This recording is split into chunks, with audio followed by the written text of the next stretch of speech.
Pigsy doing another video. I was going to dry fast today and I've changed my mind. I will be at some point though. And also, what's a good effective dry fast? Possibly once your autophagy kicks in. It may accelerate it, it may not. That's the big question. But I'm sure once the autophagy takes place, if you hydrate yourself more than you, I don't know, if you add anything for your stomach, it's likely to just disrupt your biological processes, because your body's got to digest it. It's got to filter it. It doesn't know everything. I mean, apart from mentally thinking about what you're eating, it won't actually know what's gone into it, nutritional wise, until it starts processing it. And then what happens? Maybe once the blood tastes the liver looks at it and then calls a shot on it and says, right, we need to change our enzymes or do something.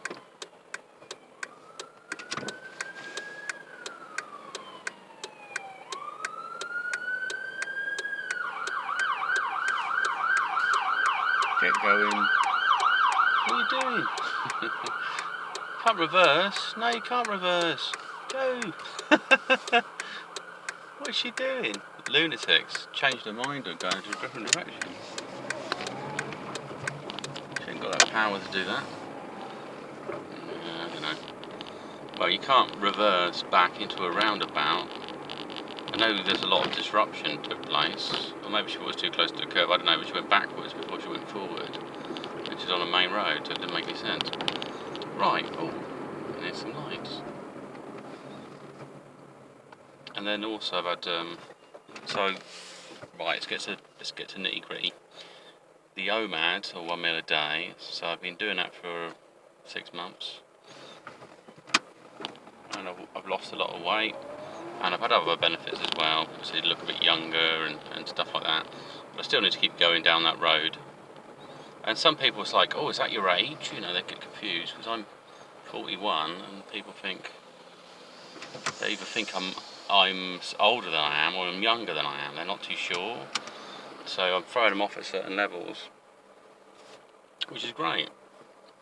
But I need to keep at it. I'd rather everyone thought I was a lot younger than I was. It does me a lot of favours as well.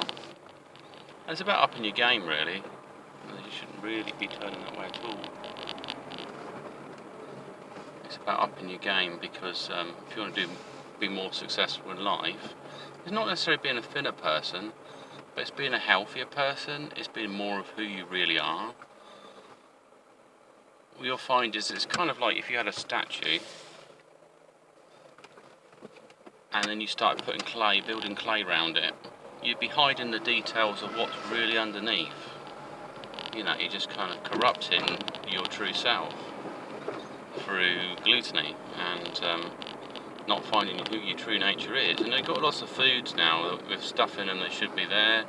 Maybe their environment wasn't quite right. You need the fasting to get you back to your... It's not a case of just having a higher vibration when people go spiritual, it's having your vibration. I think everyone's coded to their own frequencies. And so you want to be more of what you are. You want to be your best defined self. And people will feel this energy in you. They'll feel, you know, you're such a genuine person. They will feel all sorts of things.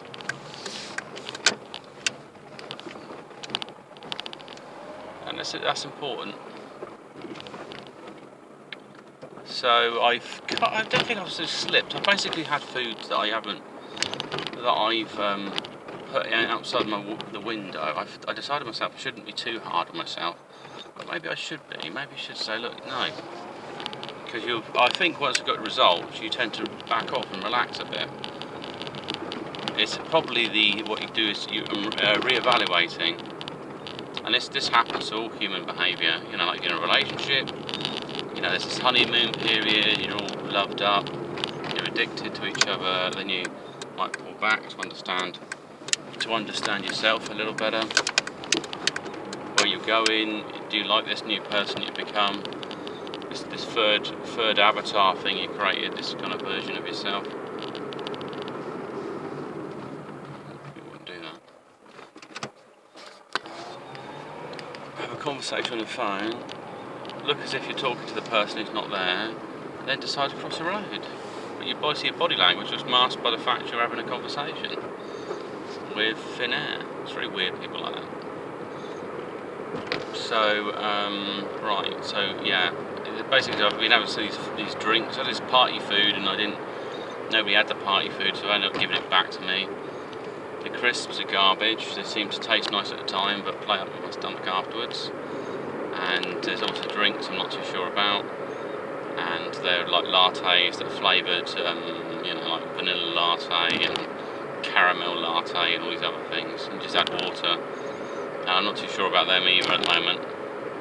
So for me, it's a case of like with looking at sort of one of C-Dub's videos, is just pull back into have a more difficult fast to get yourself into your mediums or into that zone.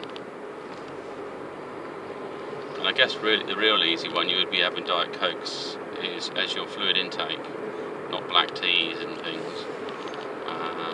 So what I'm gonna do is go have a meal now, feed my face.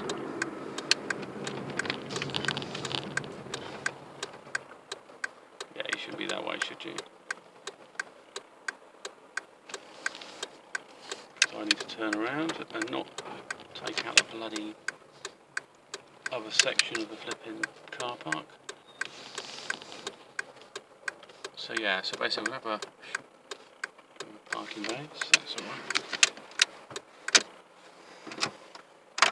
Have a refeed because I need one. Limit certain things, like sausages are a bit iffy, so I'm just going to have bacon. Bacon, eggs, mushrooms, plum tomatoes, baked beans. I won't restrict eggs. The other one is kind of a potato mix of it's like bubble and squeak, so that'd be fine, it's not a problem. Just the sausages. I'll probably allow coffee into the mix because that's what they serve there. And then afterwards, just after the food and the coffee and everything else, just shut it down. I won't be having anything. I won't be having any fluid intakes. And then just go dry fast 24 hours. And OMAD, the meal 24 hours as well.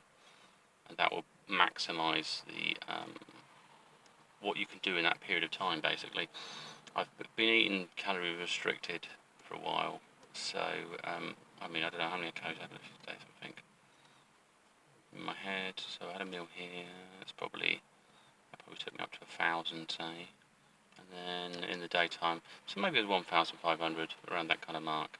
And it may be similar today, I'll just have a big meal here, and the coffees, and like bacon's virtually hardly any calories in bacon. Sausage has got loads in it. So, and the eggs are pretty low, so I can really, load up the gut really. And got some IBS stuff. It's settling down now. But it takes a little while. Wake up in the morning, you have to go to the toilet several times, and like going back to go something like Carl Robson, his video Snake Diet. He mentioned about all physical action is going to cause injury because it's going to require some sort of friction. It's what you can get away with, really. So if you're going to toilet a lot of times, you're going to be shedding your lining in your stomach. It's a cycle of, and the only way to do that is not to eat, to get yourself back on track with IBS. They won't teach you that. What they do is they line the stomach so that you can still go to toilet loads of times, but you're doing less damage to the stomach, and that's really the industry, how the industry wants it. It wants you to have stuff that coats it. Or you just change your diet, you fix like yogurts and stuff. But if your bowels are irritated, you need to tackle what's upsetting it, and you need to let it switch yourself off because it's in red alert mode. It won't listen. It's like hysterical. It's like, shut up, stop getting so inflamed. I don't want to go to the toilet. You can resist going to the toilet, but you just have a bowel movement like it's pushing down a bit. And then when you sit on there, you think, oh, I'm going to the toilet much. You might have a bit of a wee, you might have a bit of a poo, and that's it. So. Anyway, this is Big Sign Off, and I will speak to you again.